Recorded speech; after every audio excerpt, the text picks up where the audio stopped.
couple of the major things we're going to talk about has to do with genetics and immunology. For example, they're finally beginning to understand the risk that may be coming from our genetics.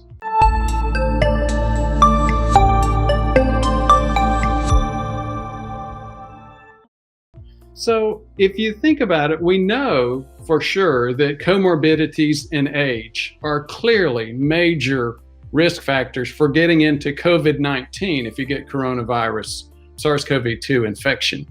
So there's two different things. Again, SARS-CoV-2 infection is just an infection. Most people don't have much of a problem with it. But a lot of people, both young and especially old, get very serious infection and die. Now, what's the difference? Why are some people just getting a cold and some people are dying? Again, of course, age is a big issue. Comorbidities, prediabetes, obesity, these things are big issues as well. But there's some genetics in there that I've often wondered. You see it with other viral infections as well. And yes, today we're going to cover that. So David, if you would, feel free to go ahead and interrupt as I go through the slides. We've just, as usual, Chris has prepped the slides from the articles that we're talking about. And there's some real pearls in here. This is from Nature magazine, Genetic Mechanisms of Critical Illness in COVID-19. Researchers are still trying to understand why some people infected with SARS-CoV-2 become severely ill, while others have very few symptoms. Scientists have turned to genes of patients to understand how different bodies mount different defenses.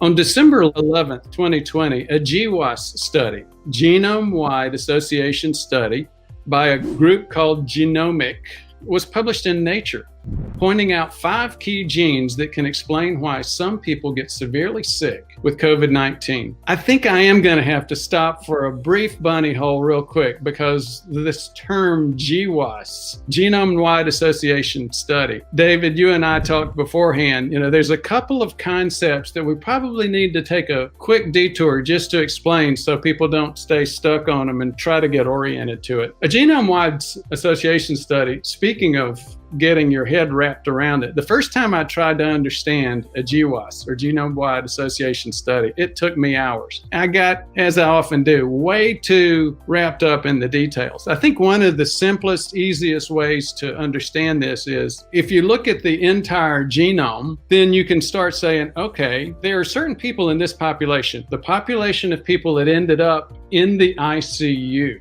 from SARS-CoV-2 infection. And then there's the rest of us. What genes are appearing much more often in the group that's in the ICU? Any other clarity that you might want to add, David? That sums it up really well. We'll do the same thing when we get to the concept of Mendelian randomization, another one that just sort of can twist your brain around unless you take the time to simplify it. Researchers analyzed the DNA of 2,734 patients in 208 UK intensive care units. That 208 is significant because it's not just some variation that they happen to be looking at, a small gene group. It's people all over the UK. They compared this to matched controls who did not have a positive COVID-19 PCR test on file. Now, when I saw this last comment, I thought, well, wait a minute, shouldn't they be comparing it to people that have had infection but didn't get symptoms? Well, as we go on a little bit later in this presentation, you'll see that that's exactly what they're doing. They're looking at a couple of different populations. One is the general uninfected population. Information's already available through groups like 23andMe and some genetic databases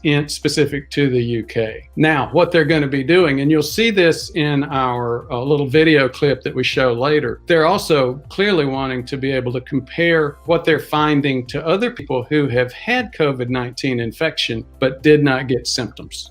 So thought I'd go off script for a second just to explain that. They have identified 8 loci or loci, depending on how you pronounce it.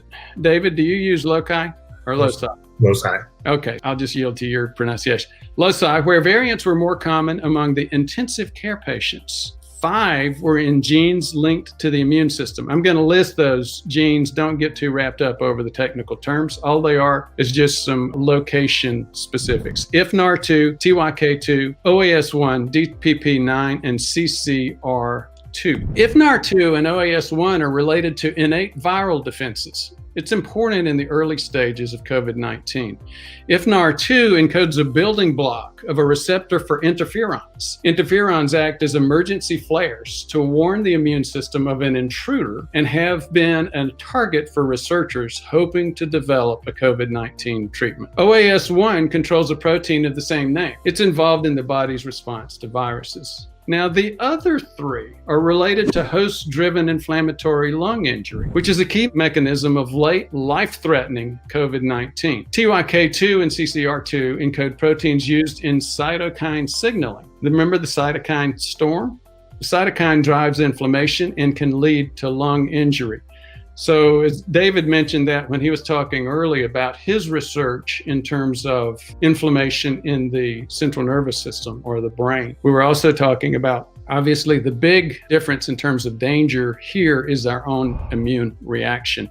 And again, these are some of the genes that are popping up that are showing, most of them are loss of function genes, I think, David, and we can talk about that in a few minutes. Anyhow, I'll get back to the script. DPP9 encodes an enzyme with diverse intracellular functions, including the cleavage of a key antiviral signaling mediator. These findings are significant. They could open up new approaches for treating COVID-19. Obviously, if you know someone has certain loss of function genes, you may be able to supplement that function to keep them from developing this cytokine storm. Our results immediately highlight which drugs should be at the top of the list for clinical testing, said Kenneth Bailey, one of the researchers and a senior fellow at the University of Edinburgh. For instance, the researchers' team found that a boost in the activity of the NFR2 gene could create protection against COVID-19 because it's likely to mimic the effective treatment with interferon. One potential treatment, a multiple sclerosis drug called Rebif, is a similar approach to giving patients a boost of interferon. Researchers also showed that a reduction in the activity of TYK2 gene protects against COVID-19.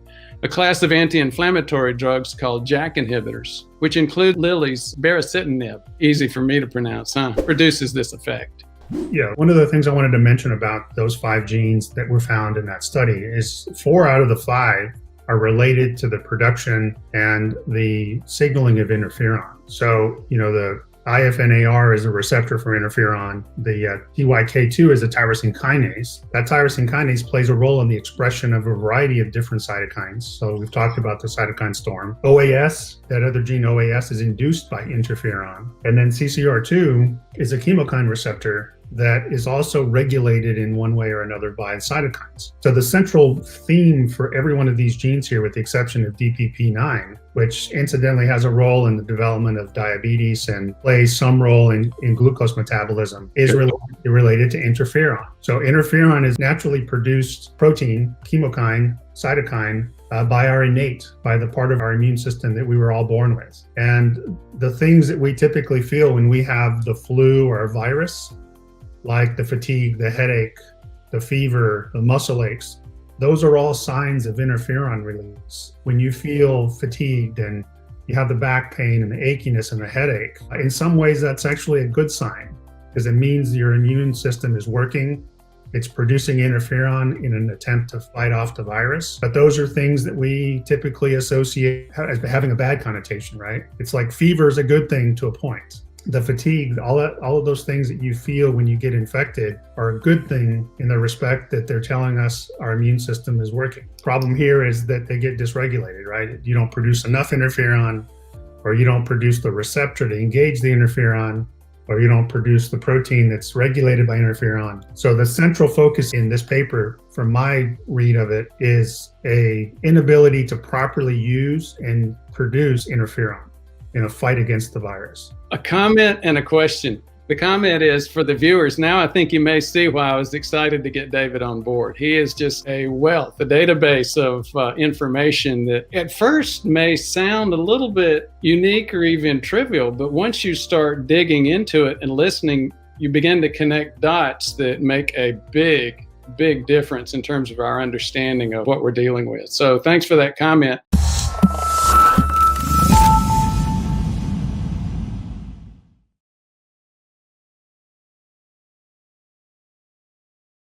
continue to get great feedback regarding the webinars, and here's why. You know, on the internet, when you hear a webinar, you expect for somebody to try to sell you something. We're not doing that. We're trying to tell you something. People are coming in with their labs from Quest, inflammation panel, OGTT, insulin survey response, and then they're finding out, do I have inflammation? Do I have insulin resistance? And where does that fit in terms of other folks? We're getting ready to start one for CINT as well. So again, people are really excited about finding out their own status. Looking forward to seeing you there. Thanks.